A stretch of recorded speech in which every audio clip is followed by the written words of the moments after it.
our senior design project and how it went from a senior design project to hopefully a viable seed for a startup. So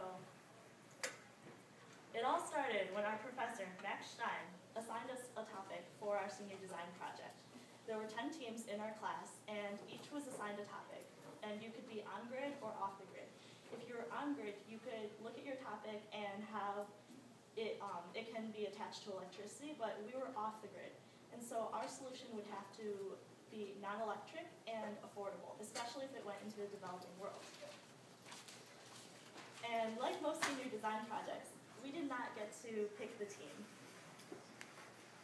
These are our 6 co-founders. Yao is not here today, but he expresses his wish that he could be here. And so we did not get to select these individuals. We came in not knowing necessarily each other as well as we would have liked. We didn't necessarily know the work ethic of each other. But in order to maximize our output and try to come up with a good group dynamic, we drafted a set of team expectations. And in these expectations, we emphasize timeliness in the submission of our work and in our attendance at meetings.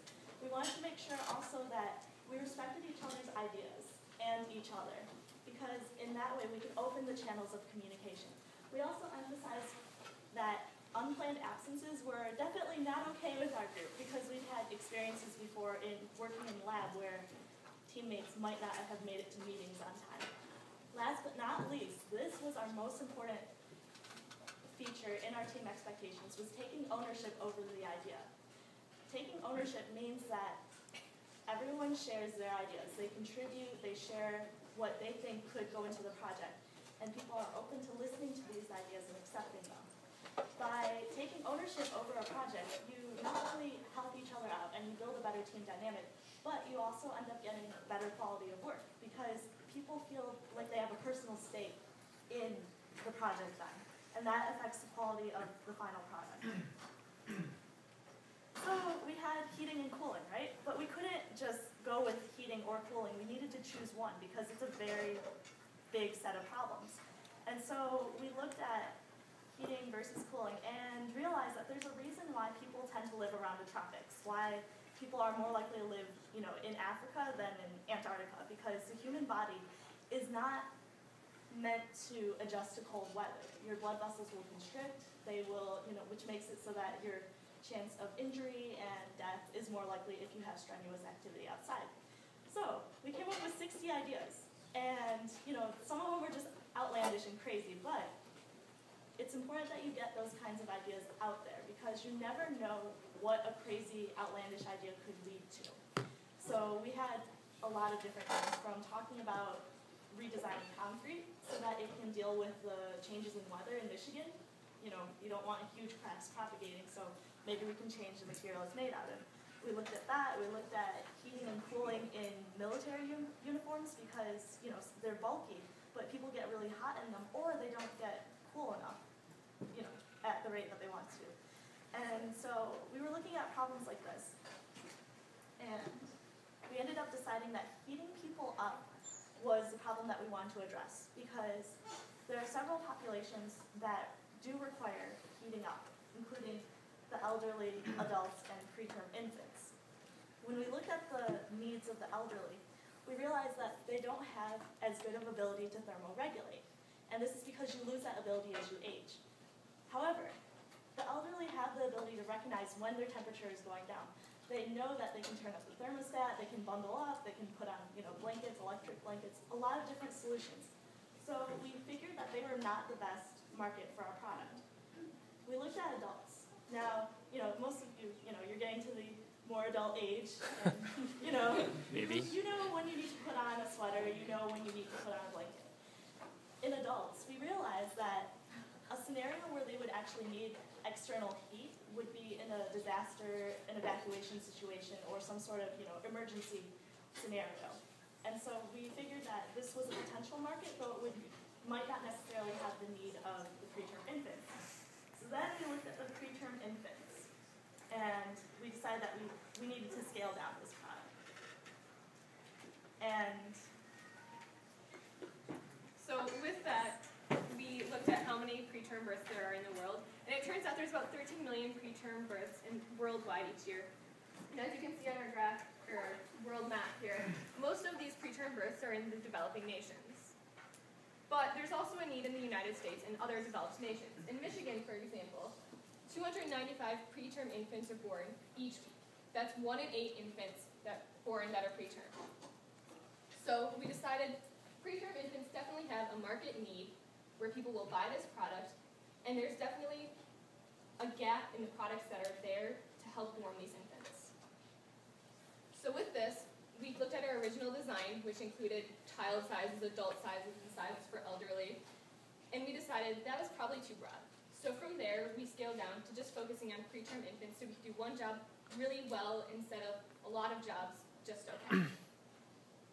So we went through a lot of different designs. We actually did more than 20 designs before we even came to our first prototype. First design is actually an adult size, but down here, this is our most recent design, actually our fourth prototype, which Rachel has here, and this design is especially for infants. So to expand on this a little more, we have another picture of it with different features, and the features such as the leg flap have changed throughout each iteration of the prototyping. But we had to look at one more thing. Do we want to target the developed world or the developing world? Obviously, there's a huge need in the developing world for this type of blanket. But each place also had different considerations. For example, in the developing world, they may not have electricity, so our product can use electricity. But in developing nations, or places such as C.S. Motts Children's Hospital, there's definitely electricity and washing machines and all these other things that we didn't have to take into account in third world countries. Ultimately, we decided that we wanted to focus on developed nations. So currently we are in the process of doing market development, and we are working with a couple hospitals in the Metro Detroit area, primarily Motts Children's Hospital here at U of M. So this really gives us a chance to get out of the classroom and to really interact with the neonatologists and the nurse practitioners and be in the NICU so we can understand what kind of equipment that they use and how we can meet their needs using the skills that we have from our engineering classes and our senior design class. So we're really still in the process of customer development. So we're trying to figure out who it is that could benefit the most from an infant warming blanket. Would it be someone in a developed nation like the United States, or a developing nation like Africa? Where is the greatest need? So we're in the process of talking to a lot of people, NGOs, nonprofit organizations, as well as hospitals in the United States. Luckily, we've been accepted into a couple programs, the Michigan Clean Energy Venture Challenge and TechArt. And through these, we've been getting a lot of guidance and a lot of support, and they're guiding us in the right direction, that we should be going with a startup venture. So our product, something that we needed to consider was how it compares to the competitors that are already out there, like traditional incubators, skin-to-skin contact, and another product that is available in developing nations called Embrace.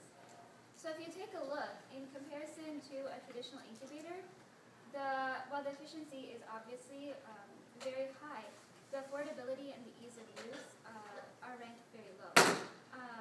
Skin-to-skin contact, well, of course it's affordable because it's free. It's not exactly the most efficient way because you don't know the physiological conditions of the caregiver who would be doing the skin-to-skin contact and such things. Embrace, which is one of our main competitors, they are targeting India right now and are doing clinical trials. And while their product is fairly efficient, the affordability is still not that great because it is for $200 in a developing nation that is not an affordable price for the users. So this whole process of transitioning from going from just a senior design project to something that could potentially be a company involves a lot of pivoting and redesigning of our product and a lot of going beyond the comfort zone of just our classroom, and it really involves working with people in the field in different areas of expertise because there isn't necessarily